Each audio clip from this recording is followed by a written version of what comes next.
पहिल्या भागात आपण बँकेचे महत्त्वाचे फंक्शन्स बघितले. त्यानंतर कर्ज मागण्यासाठी एखादी व्यक्ती जर आली तर बँकेचा जो स्टँडर्ड फॉर्मॅट आहे त्यामध्ये आपल्याला माहिती भरावी लागते. पण ती माहिती भरण्यापूर्वी आपल्याला माहिती पाहिजे की आपण काय विचारायला पाहिजे, कुठला दृष्टिकोन ठेवायला पाहिजे, त्याचा आपण अभ्यास केला. आता या भागात आपण पुढचा जो विषय आहे तो घेऊया. आता आपण प्रत्यक्ष लोन देताना काय बघायला पाहिजे ते बघू. सगळ्यात प्रथम आपण लोन अगेन्स्ट डिपॉझिट म्हणजे आपल्याच बँकेचे जे डिपॉझिट्स आहेत त्याच्याविरुद्ध जेव्हा आपण कर्ज देतो तेव्हा काय करायला पाहिजे. तर पहिली अट तर मी ऑलरेडी सांगितलेली आहे की जे डिपॉझिटच्या अगेन्स्ट आपण कर्ज देतो ते डिपॉझिट आपल्याच बँकेचं असणं अत्यंत आवश्यक आहे. कुठल्याही ब्रँचचं असो पण आपल्या बँकेचं पाहिजे, ही पहिली अट आहे. त्यानंतर डिपॉझिटच्या अगेन्स्ट लोन देताना बँक दोन प्रकारचे लोन देते. एक टर्म लोन देते मुदती कर्ज आणि दुसरं वर्किंग कॅपिटल लिमिट किंवा ODFDR देते, overdraft against fixed deposit receipt.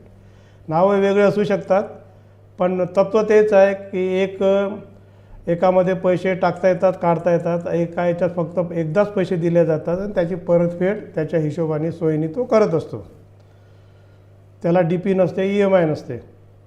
तर ह्यामध्ये किती मार्जिन ठेवायची हा प्रत्येक बँकेचा अधिकार आहे. काही बँका 10% ठेवतात, काही 15 ठेवतात, काही 20, काही 25.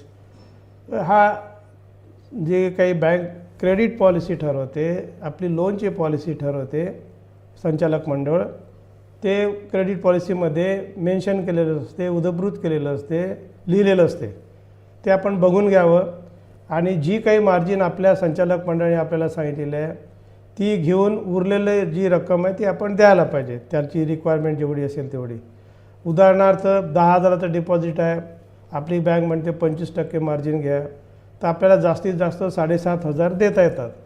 परंतु त्याला जर 5,000 पाहिजे असेल तर आपण 5,000 देऊ, पण 7,500च्या वरती आपल्याला कर्ज देता येत नाही, हे आपण लक्षात ठेवावं. म्हणून आपली क्रेडिट पॉलिसी ही अत्यंत महत्त्वाची आहे आपल्यासाठी. त्यानंतर व्याजदर. हे जे कर्ज आहे आपल्या मुदत ठेवीच्या गहाण ठेवून जे आपण कर्ज देतो त्याला व्याजदर किती लावावा ह्याच्यावर रिझर्व्ह बँकेचं काही सांगणं नाही, डायरेक्शन नाही. ते परत संचालक मंडळ ठरवते आणि ते क्रेडिट पॉलिसीमध्ये लिहिलेलं असते. तर काही बँका 1% घेतात, काही 2% घेतात आणि त्याप्रमाणे आपल्याला व्याजदर लावावा लागतो. आता यामध्ये दोन्ही बाबतीत एक लक्षात ठेवा, मार्जिन किंवा व्याजदर हा त्या बॉरोअरला जास्ती वाटला की तुमची बँक इतर बँकेपेक्षा जास्ती लावते आणि आपल्याला असं वाटलं की हा अत्यंत महत्त्वाचा आपला कस्टमर आहे, याला दुखावणे योग्य नाही, तर आपण आपल्या हेड ऑफिसला पत्र लिहू शकतो, त्यांना विनंती करू शकतो की याचं मार्जिन किंवा व्याजदर कमी करा. त्यांनी जर केलं, मंजूर केलं लेखी, तर आपण तो बेनिफिट पास ऑन करू शकतो. आता जेव्हा मुदती ठेवीच्या अगेन्स्ट आपण कर्ज देतो, ओव्हरड्राफ्ट असो किंवा मुदती कर्ज असो, टर्म लोन असो, तेव्हा एकापेक्षा जर जास्ती ठेवी असेल तर कसं व्याज लावायचं हे आपण समजून घेऊया. कारण एकच जर FDR रिसिप्ट असेल तर ते अत्यंत सोपं आहे. जो काही FDRचा व्याजदर आहे तो आपल्या बँकेने सांगितलं त्याच्यापेक्षा 1%, 1.5%, 2% जे जास्त ते घ्यायचं आणि आपल्या डेली प्रॉडक्ट्सवर आपण व्याज लावतो दर महिन्याला. पण जर एकापेक्षा जास्ती जर FDR असेल तर ते आपण समजून घेऊया त्याचं सूत्र. एक सोपं उदाहरण घेऊ आपण समजून घेण्यासाठी. आपल्याकडे जो कस्टमर आहे त्याच्या 2 FDR रिसिप्ट्स आहेत. पहिली रिसिप्ट आहे ती 7% व्याजदराची आहे, दुसरी जी रिसिप्ट आहे ती 8% व्याजदराची आहे. म्हणजे 1%चा 2मध्ये फरक आहे. पहिली रिसिप्ट 10,000 रुपयाची आहे, दुसरी रिसिप्ट 12,000 रुपयाची आहे. आता इंटरेस्ट रेट आपल्या बँकेच्या पॉलिसीनुसार आपण 2% जास्ती लावतो आणि 25% मार्जिन घेतो असं आपण गृहीत धरू. आपल्या बँकेच्या पॉलिसीमध्ये मार्जिन 25% आहे आणि व्याजदर डिपॉझिटचा जो काही व्याजदर आहे त्याच्यापेक्षा 2% जास्ती घ्यायला पाहिजे. म्हणजेच काय, 7% जी FDR रिसिप्ट आहे त्याच्यावर आपण 9% लावायला पाहिजे आणि 8% जी FDR आहे त्याच्या अगेन्स्ट आपल्याला 10% व्याजदर लावायला पाहिजे. मग आता कसं लावायचं व्याज. आता या केसमध्ये आपण एक उदाहरण म्हणून घेतलं की त्याचा आउटस्टँडिंग बॅलन्स 11,000 रुपये आहे. तर जी कमी व्याजदराची एफ डी आर आहे त्याच्याप्रमाणे पहिले आपल्याला जास्तीत जास्त किती देता येतात. पहिली एफ डी आर आहे 10,000 रुपयाची, 25% मार्जिनने आपल्याला 7,500 रुपये देता येतात.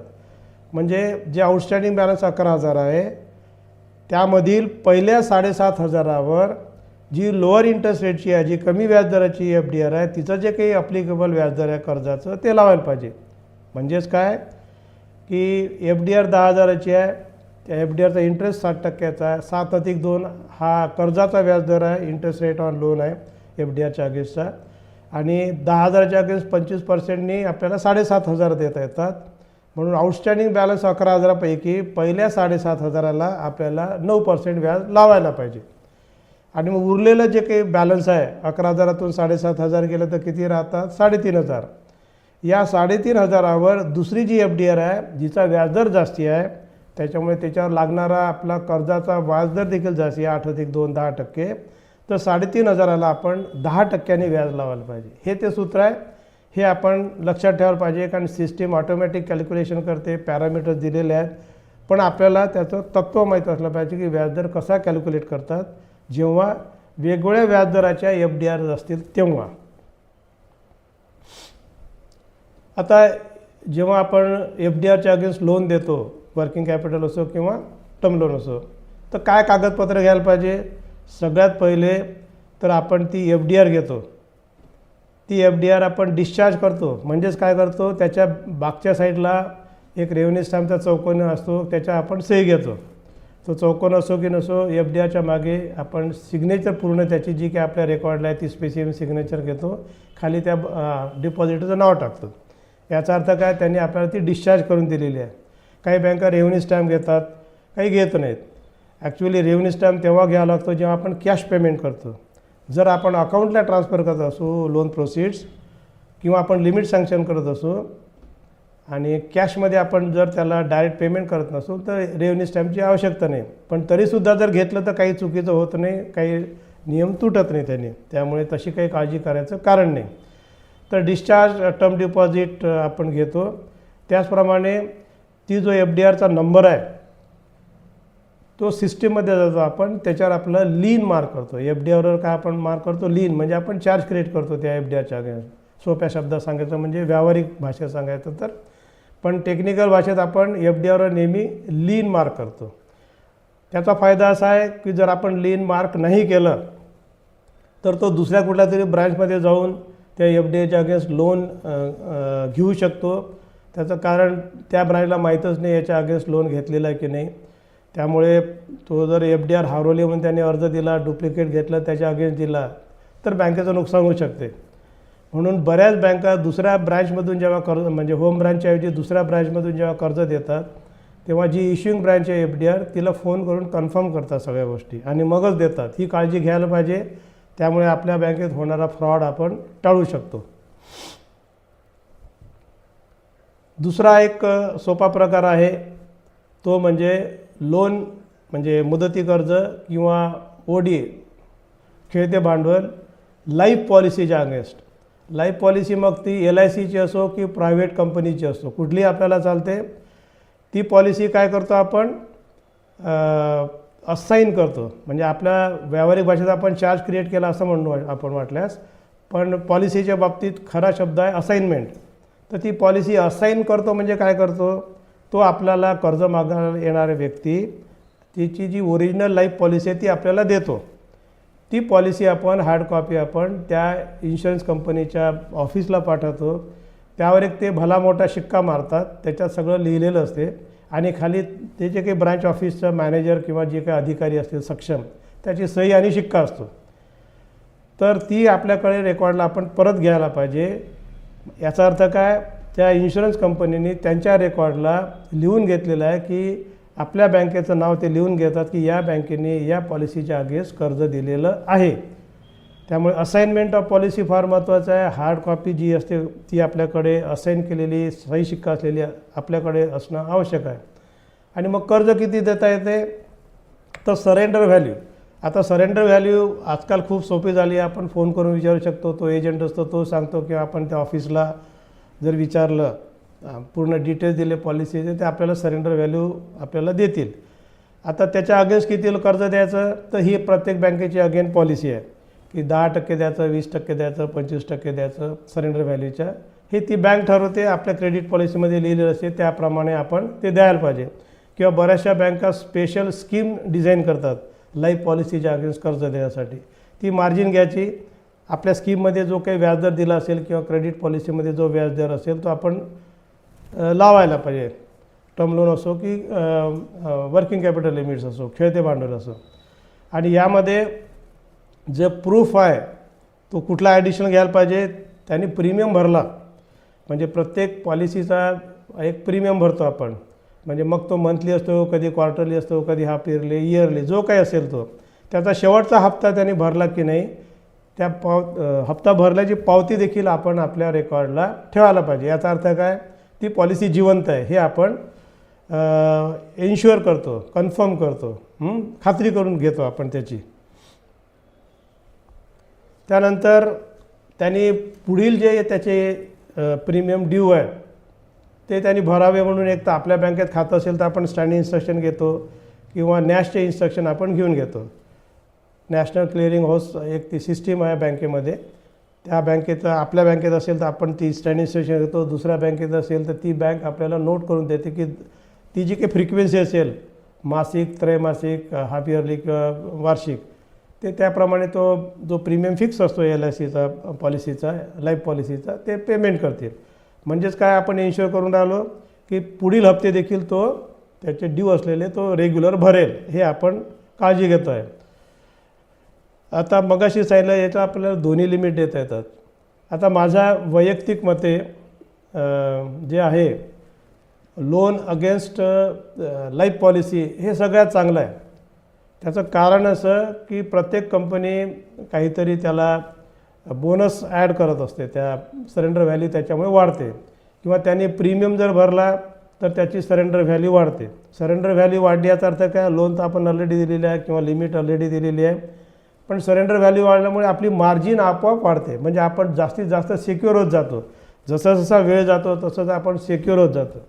त्याच्यामुळे हे कर्ज बँकेसाठी देण्यासाठी खूप सुलभ आहे, बँकेसाठी सुरक्षित आहे. त्यामुळे प्रत्येक बँकेने विचार करावा की लोन अगेन्स्ट लाईफ पॉलिसीच्या अगेन्स्ट जर कमी व्याज जर लावला तर आपली मॅनपॉवरही वेस्ट होत नाही, आपला NPA होण्याचा काही चान्स नाही त्यामध्ये. त्यामुळे हा विचार जरूर बँका करू शकतात. डॉक्युमेंटेशनच्या बाबतीत आपल्याला बँकेचा एक ॲप्लिकेशन फॉर्म असतो, अर्ज त्यांनी तो भरून द्यावा हे अपेक्षित आहे.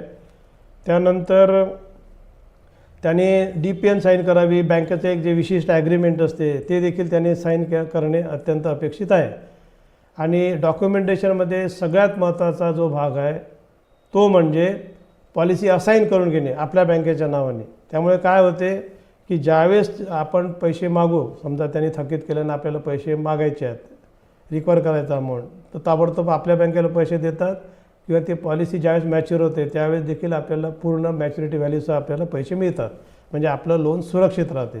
त्यामुळे असाइनमेंट ऑफ पॉलिसी ह्या डॉक्युमेंटेशनचा आत्मा आहे. लोन अगेन्स्ट NSCच्या अगेन्स्ट लोन म्हणजे national saving certificate. National saving certificate कोण इश्यू करते? भारत सरकार. जनरली लोक इन्कम टॅक्स सेव्ह करण्याच्या दृष्टीतून हे पूर्वीच्या काळी घेत होते. आता इन्कम टॅक्सचे नियम बरेच बदललेले आहेत, त्याच्यामुळे तेवढं अट्रॅक्टिव्ह नाही आहे ते. पण भारत सरकार इश्यू करते आणि ह्याचा जो काही लेखाजोखा आहे, याचा रेकॉर्ड आहे, ते पोस्ट ऑफिस मेंटेन करते. त्यामुळे जर आपल्याकडे एखादा कस्टमर NSC घेऊन आला, त्याच्याविरुद्ध त्याला लोन पाहिजे असेल, तर आपलं काम आहे की ती NSC ज्या आहे त्या पोस्ट ऑफिसमध्ये पाठवणे आणि आपला त्याच्यावरचा जो प्लज आहे, म्हणजे आपल्या भाषेत सांगायचं म्हणजे चार्ज आहे, तो क्रिएट करणे. आता NSC जेव्हा आपण प्लज करतो त्यावेळेस मॅनपॉवर शॉर्टेजमुळे बरेचदा काय होते, आपण कोणाला तरी सांगतो जा रे पोस्ट ऑफिसमध्ये सही शिक्का घेऊन ये, पण ते अत्यंत धोकादायक आहे. त्याचं कारण त्या व्यक्तीने ज्याच्यावर आपण विश्वास टाकलेला असतो त्यांनी जर स्टॅम्प तयार करून घेतला आणि त्या पोस्ट ऑफिसच्या सह्या आपल्याजवळ नसतात, त्यांनी मारून दिला, तर आपल्याला वाटेल पोस्ट ऑफिसने चार्ज नोट केलेला आहे, प्लस झालेला आहे NSC, आणि आपण कर्ज देऊ पण प्रत्यक्षात ते झालेले नसते. त्याच्यात खूप मोठे धोके आहेत. तो परस्पर पोस्ट ऑफिसमध्ये जाऊन इंडेमनिटी भरून त्या NSC जागेने पैसे घेऊन जाऊ शकतो. म्हणजे आपलं जे कर्ज दिलेलं आहे ते असुरक्षित होते, अनसिक्युअर्ड होते. त्यामुळे NSCच्या बाबतीत सगळ्यात महत्त्वाची सूचना अशी आहे की पोस्ट ऑफिसमध्ये जेव्हा आपण NSCच्या अगेन्स्ट प्लस नोट करायला जातो त्यावेळेस आपल्या माणसांनी बँकेच्या कर्मचाऱ्यांनी ते जाऊन करून आणायला पाहिजे. त्यानंतर NSCच्या मागे आपण जसं FDRच्या मागे सह्या घेतो तसं NSCच्या मागे देखील त्याची जी आपल्या बँकेत स्पेसिमन सिग्नेचर आहे त्या सह्या घ्यायला पाहिजे. त्यानंतर बरेचदा NSCमध्ये लॉक इन पिरियड असतो. म्हणजे काय की त्या लॉक इन पिरियडमध्ये ते NSC आपल्याला मोडता येत नाही, मध्येच त्याचे पैसे घेता येत नाही. ते द्यायचे की नाही लॉक इन पिरियडमध्ये ही बँकेची पॉलिसी आहे, त्याप्रमाणे आपण वागायला पाहिजे. आणि आपण हे खात्री करून घ्यायला पाहिजे की ज्यावेळेस NSC बंद किंवा लोन बंद करायचं असेल, त्यांनी स्वतःहून पैसे भरले खातं बंद केलं तर आपण आपला जो काही प्लस केलेला आहे तो रिमूव्ह करू. पण आपल्याला जर वसूल करायचं असेल म्हणजे एक तर प्रीमॅच्युअर क्लोजर किंवा ड्यू डेटला, तर ते पैसे पोस्ट ऑफिसमधून बँकेला आले पाहिजे. जनरली ते लोक पे ऑर्डर द्यायच्या आधी आजकाल ते RTGS देखील बँकेला पाठवतात. त्यामुळे आपल्या बँकेकडे पैसा येणे हे अत्यंत महत्त्वाचे आहे. दॅट वी मस्ट इन्श्युअर, त्याची आपण खात्री करून घ्यायला पाहिजे. आता NSCच्या अगेन्स्ट जेव्हा आपण कर्ज देतो तेव्हा डॉक्युमेंटेशन काय आहे? एक DPN आपण घेतो, ओरिजिनल NSC ज्या आहेत त्या आपण आपल्या ताब्यात घेतो, त्या डिस्चार्ज करून घेतो. त्या आपलं जे ॲग्रीमेंट आहे बँकेचं त्याच्यावर त्याच्या सह्या घेतो.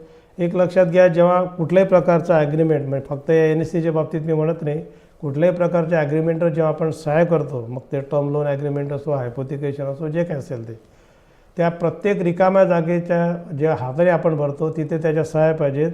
त्या डॉक्युमेंटच्या बॉटमला खाली सगळ्यात खाली त्याच्या सह्या पाहिजेत. आणि ते जोडलेलं असेल असं तर त्या दोन्ही पानावर त्याची सही येईल ह्याची देखील आपण काळजी घ्यायला हवी, जेणेकरून तो पुढे चालून कोर्टात हे नाही म्हणू शकणार की मला हे माहीत नाही, मी सहीच नाही केली इत्यादी इत्यादी. कोरस डॉक्युमेंट होतं. त्यामुळे त्या सह्या जिथे अपेक्षित आहेत त्या सगळ्या जागेवर आपण सह्या घेणे अपेक्षित आहे कुठल्या ॲग्रीमेंटच्या बाबतीत.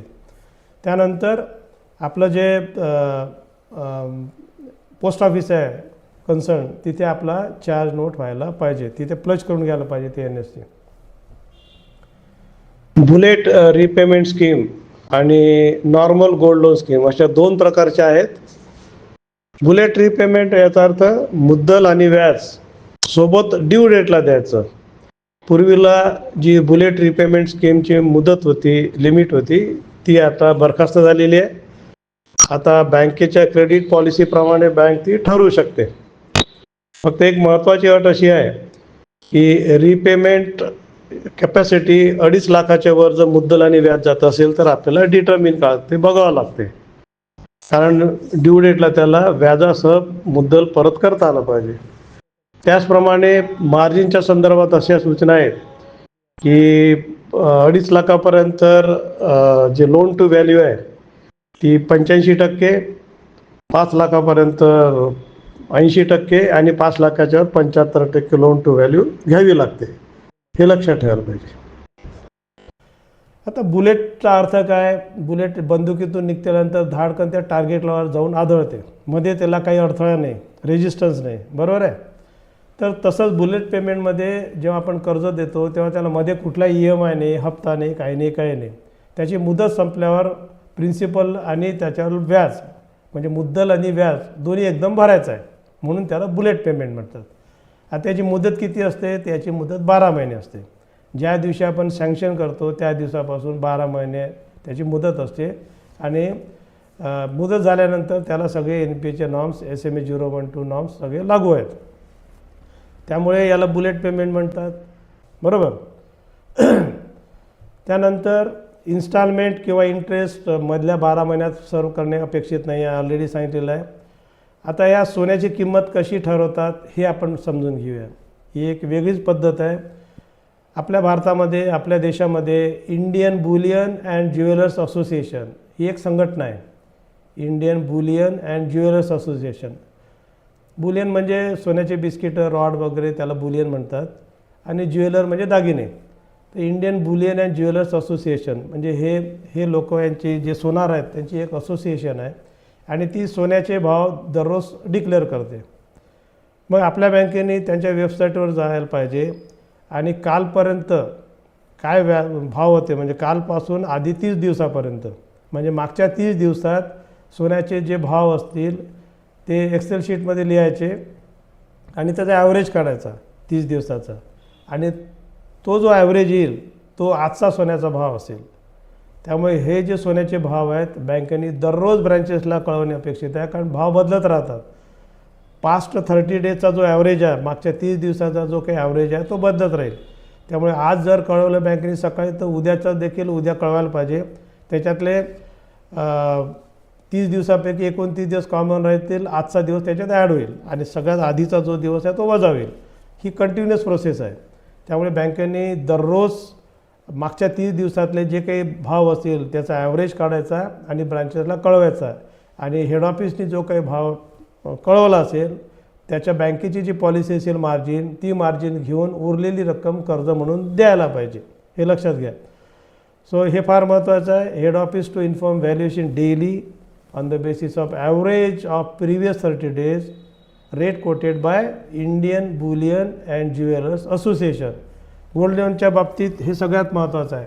मग ते कुठल्याही प्रकारचं गोल्ड लोन असो, म्हणजे बुलेट पेमेंट असो किंवा दुसरं असो, की आपल्याला सोन्याचा भाव रोज कळतो हेड ऑफिसच्याद्वारे, आणि हेड ऑफिस जर करत नसेल तर त्यांनी ते ताबडतोब सुरू करायला पाहिजे. अदरवाईज रिझर्व्ह बँक आपल्याला पेनल्टी लावू शकते. गोल्ड लोनच्या बाबतीत आता नवीन इन्स्ट्रक्शन दिलेले आहेत भारत सरकारने की हॉलमार्किंग करा. म्हणजे जसं आपण ISI असतं आपलं, तसं हॉलमार्किंग करा. त्याचं स्टँडर्डाईज आहे की ते सोनं खरं आहे खोटं आहे, प्युरिटी किती आहे, हे सगळं हॉलमार्किंगमध्ये येते. जुने जर दागिने असतील तर त्याला हॉलमार्किंग येणार नाही. वडिलोपार्जित असतात, अत्यंत जुने असतात, त्याला येणार. पण नवीनला मात्र बाय डिफॉल्ट असतात, त्याची आपण काळजी घ्यायला पाहिजे. आणि जेव्हा आपल्याकडे दागिने येतात, एक लक्षात ठेवा की आपल्याला सोन्याच्या बिस्किट किंवा जे रॉड्स असतात, तार असतात, ज्याला बुलियन म्हणतात, त्याच्या अगेन्स्ट कर्ज देता येत नाही. मी रिपीट करतो, आपल्याला कर्ज फक्त दागिनेच्या विरुद्ध देता येते. आपल्याला बुलियनच्या अगेन्स्ट म्हणजे सोन्याच्या बिस्किट किंवा त्या फॉर्ममध्ये जे काही असतात ज्याचे दागिने तयार नसतात झालेले, त्याच्या अगेन्स्ट आपल्याला कर्ज देता येत नाही. तर आपल्याला दागिनेच्या विरुद्ध कर्ज देता येतात. आणि जेव्हा आपल्याकडे कस्टमर येतो तेव्हा जे दागिने आपण आपल्याकडे ठेवतो, त्याचं वजन पाहतो, त्याची प्युरिटी पाहतो, त्याची किंमत पाहतो, त्याला अमाऊंट मंजूर करतो आणि ते आपल्या कस्टडीत ठेवतो. आणि आपण कस्टडीत कसं करतो, प्रत्येकाचं सीलमध्ये ठेवतो, आपण सील कवरमध्ये ठेवतो, त्याला आपण सील मारतो आणि आतमध्ये ठेवतो. प्रत्येकाचं पाकिट वेगळं असते. हे जेव्हा आपण सील करतो त्यावेळेस हे सील करत असताना कस्टमरच्या समोर करायला पाहिजे. तू जा, मी नंतर करतो असं करू नका, कारण त्याच्या मनात शंका आली की यांनी दागिने बदलले किंवा एखादा कमी केला तर आपल्याला प्रॉब्लेम येऊ शकतो. बँकाला, कुठल्याही बँकेला ट्रान्सपॅरन्सी, पारदर्शकता अत्यंत महत्त्वाची आहे. कारण जिथे पारदर्शकता नसते तिथे विश्वास निर्माण होत नाही, आणि सगळ्या बँका विश्वासावर निर्माण होतात. त्यामुळे पारदर्शकतेसाठी, आपल्या स्वतःच्या सुरक्षिततेसाठी जेव्हा आपण सील करतो सोन्याचे दागिने तेव्हा कस्टमरच्या समोर करायला पाहिजेत. आणि त्याचबरोबर ते जे दागिने आहेत त्याचं डिस्क्रिप्शन म्हणजे त्याचं वर्णन आपण लिहायला पाहिजे. मग त्या पाटल्या आहेत की बांगड्या आहेत की गोफ आहे, अंगठी आहे, जे काही वर्णन असेल ते आपण लिहायला पाहिजे.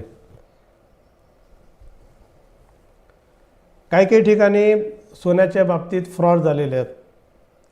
का झालेले आहेत, कोणीतरी आलं 1 किलो सोनं दिलं, त्याने बँकेने कर्ज दिलं, सोनं आहे काय काळजी आपण, पण नंतर ते लक्षात आलं की ते चोरीचं सोनं आहे. आणि चोरीच्या सोन्याच्या विरुद्ध जर आपण कर्ज दिलं तर आपल्याला प्रोटेक्शन नाही. त्यामुळे आपण जेव्हा सोन्याच्या अगेन्स्ट कर्ज देतो तर त्यावेळेस आपण ते बघायला पाहिजे.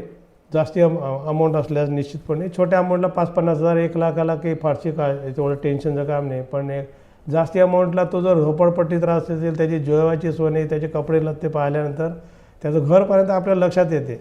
म्हणजे इतर कर्जाच्या बाबतीत जशी काळजी घेतो तशीच जर मोठी रक्कम जर असेल सोन्याच्या अगेन्स्ट, ही काळजी आपण फील्ड व्हिजिट करायला पाहिजे. त्यामुळे ओनरशिप टू बी व्हेरिफाईड याचा अर्थ काय की छोट्या मोठ्या अमाऊंटला आपण एक अर्ज लिहून घेतो की हे जे दागिने वर्णन वगैरे सगळं आहे की हे माझ्या मालकीचे आहेत, मी मालक आहे याचा, माझे स्वतःचे आहेत. आणि जर स्त्रीधन असेल तर त्या स्त्रीची आपण सही घेतो आणि त्याची परवानगी घेतो, NSA घेतो की याच्या अगेन्स्ट तुम्ही कर्ज द्यायला हरकत नाही. आणि जेव्हा आपण दागिने आपल्या ताब्यात घेतो त्यावेळेस आपण त्याला ॲक्नॉलेजमेंट द्यायला पाहिजे की त्याचं वजन किंवा वर्णन जे काही लिहिलं आहे त्याची कॉपी त्याला द्यायची की हे आता आमच्या ताब्यात आहेत. आणि ज्यावेळेस तो कर्ज फेडतो त्यावेळेस आपण परत करतो त्यावेळेस देखील ते जे आपण त्याला दिलेलं असते की ते त्याला सगळे मिळाले परत हे देखील आपण घ्यायला पाहिजे. हे जास्ती महत्त्वाचं आहे. कारण उद्या चालून जर त्याने म्हटलं की मला मिळालेच नाही तर आपण अडचणीत येऊ शकतो. त्यामुळे प्रिकॉशन म्हणून आपण ज्यावेळेस सोने तारण कर्ज देतो त्यावेळेस एक तर परिचित व्यक्ती पाहिजे, आपला कस्टमर पाहिजे. नवीन असेल तर छोटी रक्कम असेल तर आपण साधारणतः जुजबी चौकशी करू शकतो. आणि मोठी रक्कम जर असेल तर मात्र आपण फील्ड व्हिजिट करणं आवश्यक आहे. थोडी एन्क्वायरी करायला पाहिजे. त्याचे परिचित कोण आहे काय याची काळजी घेऊनच करा. कारण मगाशी सांगितल्याप्रमाणे चोरीचं जर सोनं असेल त्याच्या मालकीचं नसेल तर मग आपलं जे कर्ज आहे ते असुरक्षित होऊ शकते. कारण आपल्याला त्याच्यावर ताबा नाही घेता येत. आपल्याला त्याच्यावर जे सोनं आपण गहाण ठेवलेलं आहे ते गहाण आपलं इल्लीगल होते. त्याच्यामुळे ओनरशिप सॅटिस्फाय करून घेणं थोडं आणि मला असं वाटतं की आपण अनुभवातून हे शिकतो की बोलण्यातून तो सांगतोस की मला लग्नात मिळालं, माझ्या बायकोच्या वाढदिवसाला मी घेऊन दिलं, जे काय असेल ते साधारणतः मनुष्य सांगतो कधी केलं काय केलं, माझ्या आईचं आहे वडिलांचं आहे, एक अंदाज येऊन जातो. आणि मोठ्या रकमे मात्र you have to be very cautious. आणि ज्यावेळेस आपण प्लज केलेले डॉक्युमेंट्स त्याला परत करतो त्यावेळेस हे तर मगाशी सांगितल्याप्रमाणे आपण लेखी घेतो. पण जेव्हा थर्ड पार्टी येते, मी कर्ज घेतलेलं आहे, दागिने मी गहाण ठेवलेले आहे आणि माझं कर्ज बंद झालेलं आहे, मी माझ्या मुलाला पाठवतो आणि बँकेला पत्र देतो की बा माझे जे दागिने आहेत ते माझ्या मुलाला देण्यात यावे. आता एक लक्षात ठेवा, जरी तो माझा मुलगा आहे तरी बँकेसाठी तो थर्ड पर्सन आहे. तो डायरेक्ट मी नाही आहे. त्याच्यामुळे मग बँकेने काळजी काय घ्यायला पाहिजे, एक तर माझं पत्र लेखी असते त्याच्यावर माझी सही असते ती बँकेच्या रेकॉर्डात टॅली होते की नाही बघायला पाहिजे. दुसरी गोष्ट, आपल्याजवळ कस्टमरचा मोबाईल नंबर रजिस्टर केलेला असतो सिस्टीममध्ये.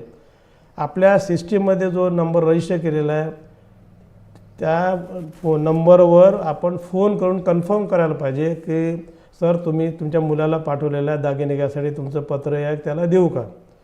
बरोबर आहे. आणि आजकाल तर काय आपल्या मोबाईलमध्ये आपण सेल्फी देखील काढू शकतो कोणाला आपण दिले परत ते. त्यामुळे आपण काळजी घ्यायला पाहिजे. कारण उद्या चालून त्यांनी म्हटलं कस्टमरने की मी कोणाला पाठवलंच नाही, तुम्ही भलत्याच व्यक्तीला दिलं तर आपण अडचणीत येऊ शकतो. त्यामुळे थर्ड पर्सनला देताना बॉरोवर सोडून तिसरी व्यक्ती दुसरी कुठली व्यक्ती आली किती जवळची नातेवाईक असली तरी आपण त्याची शहानिशा करणे अत्यंत गरजेचं आहे. गोल्ड लोनच्या बाबतीत RBIच्या अजून 2 प्रकारच्या सूचना आहेत.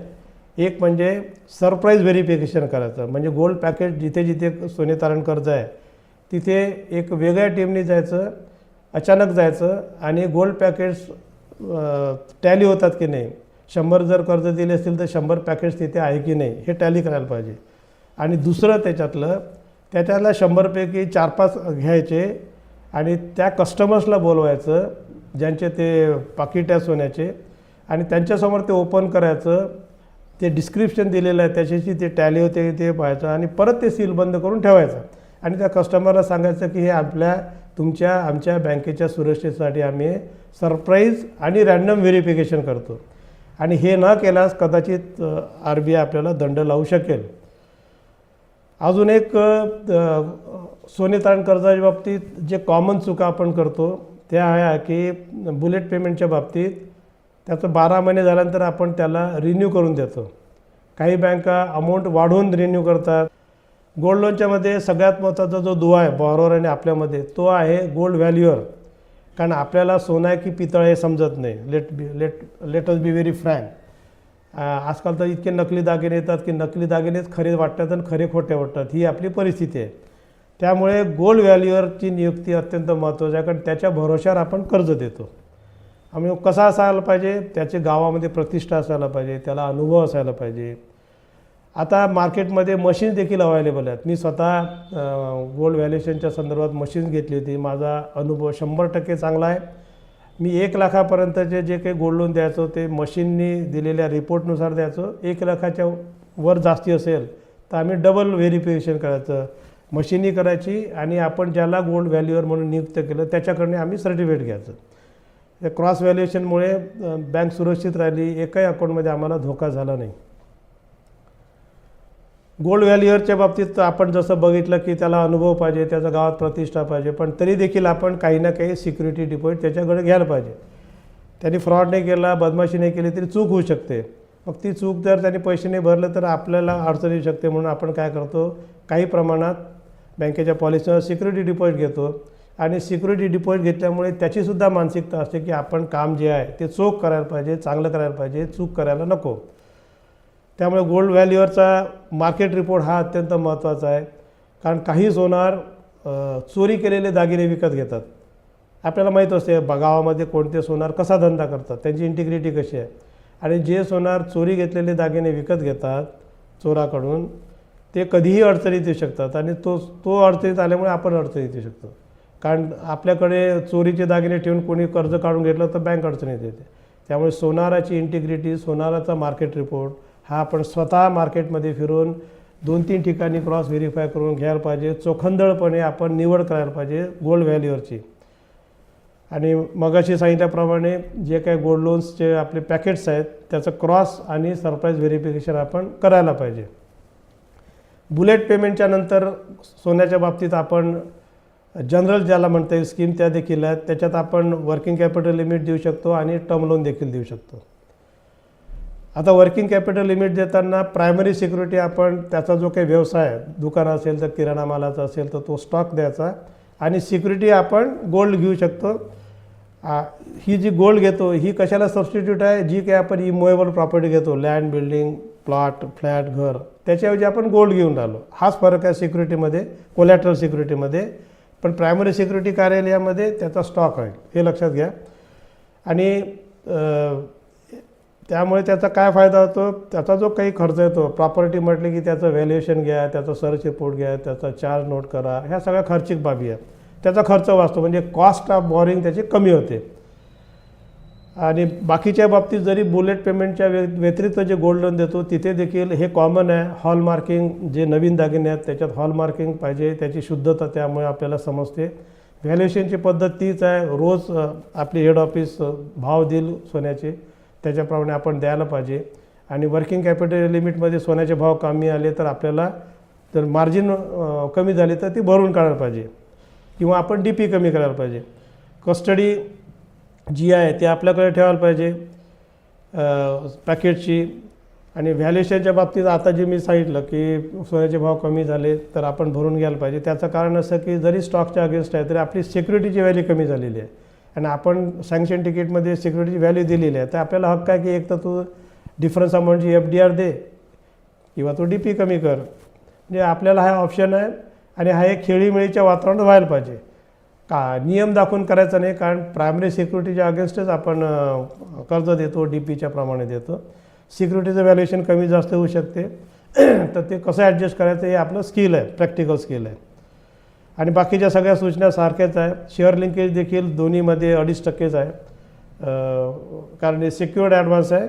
पण आपल्या एखाद्या बँकेची जर वेगळी पॉलिसी असेल की गोल्ड लोनला जास्ती घ्या शेअर लिंकेज, तर तुम्ही घेऊ शकता. क्रेडिट पॉलिसी फायनल आहे, पण मिनिमम 2.5% मात्र घ्यायलाच पाहिजे. जे आपण बुलेट पेमेंटच्या व्यतिरिक्त कर्ज देतो, मग ते वर्किंग कॅपिटल, खेळते भांडवल असो किंवा मुदती कर्ज असो, तर खेळते भांडवल असेल तर मासिक व्याज जे आपण लावतो ते त्यांनी भरायला पाहिजे आणि मुदती कर्ज असेल तर EMI देखील त्यांनी भरायला पाहिजे. त्याचप्रमाणे आपले जे नॉर्म्स आहेत SMA 012 आणि NPA नॉर्म्स आहेत ते याला लागू आहेत. SMA 012 नॉर्म्स गोल्ड लोनला. तर वर्किंग कॅपिटलच्या बाबतीत SMA 12 असते आणि टर्म लोनच्या बाबतीत SMA 012 असतात आणि NPAचे नॉर्म्स सगळ्यांना सारखे आहेत. आणि ह्याचं जे असेसमेंट करतो किती कर्ज द्यायला पाहिजे, एखाद्या किराणा दुकानाला आपण कर्ज दिलं त्याच्या स्टॉकच्या अगेन्स्ट आणि गोल्ड आपण त्याला सोनं तारण घेतलं, तर त्याची लिमिट किती सँक्शन करायची ही आपली जी नेहमीची पद्धत असते त्याच्याप्रमाणे ती मंजूर करायची आणि त्याप्रमाणे आपण तारण सोनं घेऊ शकतो. आता किती करायचं, कसं करायचं हे आपण पुढच्या व्हिडिओमध्ये आपण बघणारच आहोत, तेव्हा मी पूर्णतः डिटेल्समध्ये आपल्याला समजून सांगेन. आणि गोल्ड लोनच्या बाबतीत मार्जिन जी आहे ती त्याचप्रमाणे सोने तारण कर्ज जेव्हा थकीत होते आणि विकल्या जाते सोनं, तर कमी पैसे यायलाच नको व्हॅल्युएशनच्या, म्हणजे आपण नीट काळजी घेत नाही. असेसमेंट बरोबर करत नाही, सोनेताण ते ज्या काही त्यांनी सूचना दिलेल्या आहेत की क्रॉस चेकिंग करा, रँडम चेकिंग करा, ह्या जर नाही पाळल्या तर RBI ह्यापुढे बँकांना पेनल्टी लावेल हे निश्चित आहे. त्यामुळे या सर्क्युलरचं वाचन करा. मी जे आज आपल्याला व्हिडिओमध्ये सांगितलं ते दोनदा नीट ऐका. याच्यावर विचारलेल्या प्रश्नाची नीट उत्तरं द्या, जेणेकरून तुमचा पुढे फायदा होईल. धन्यवाद.